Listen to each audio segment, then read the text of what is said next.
വൈവിധ്യമാർന്ന നാടൻ കലാരൂപങ്ങൾ ആടിത്തിമിർത്ത പൈതൃകോത്സവത്തോടെ കുഴിക്കാട്ടുശ്ശേരി ഗ്രാമികയുടെ ദേശക്കാഴ്ചയ്ക്ക് കൊടിയിറങ്ങി. താഴേക്കാട്, കൊമ്പടി, കോൾക്കുന്ന്, കുഴിക്കാട്ടുശ്ശേരി, തെക്ക്, കിഴക്ക്, പടിഞ്ഞാറ് എന്നീ 6 കേന്ദ്രങ്ങളിൽ നിന്ന് പരമ്പരാഗത കലാവതരണങ്ങളുടെ നേർക്കാഴ്ചയൊരുക്കിയ വേലവരവ് നടന്നു. നാടുണർത്തി ദേശത്തിന്റെ നാനാദിക്കുകളിൽ നിന്ന് ആരംഭിച്ച വേലവരവുകൾ അഞ്ചലാപ്പീസ് ജംഗ്ഷനിൽ സംഗമിച്ച് ഗ്രാമികയിലേക്ക് നീങ്ങി.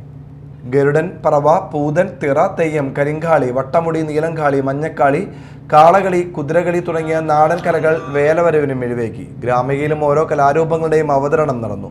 പൈതൃകോത്സവം കെ കൊച്ചുവേദിയിൽ സനീഷ് കുമാർ ജോസഫ് ML ഉദ്ഘാടനം ചെയ്തു. രമേശ് കരിന്തലക്കൂട്ടം അധ്യക്ഷത വഹിച്ചു. മുൻ government chief whip advocate Thomas Unniyadan, Aloor ഗ്രാമപഞ്ചായത്ത് president KR Jojo, vice president Rathi Suresh, Mala block panchayat അംഗങ്ങളായ സന്ധ്യ നൈസൻ, ജോസ് മാഞ്ഞൂരാൻ, ബിന്ദു ഷാജു, ജുമൈല സഗീർ, ഗ്രാമപഞ്ചായത്ത് അംഗങ്ങളായ ഷൈനി തിലകൻ, PC ഷൺമുഖൻ, ജിഷ ബാബു, രേഖ സന്തോഷ്, EK മോഹൻദാസ് എന്നിവർ സംസാരിച്ചു.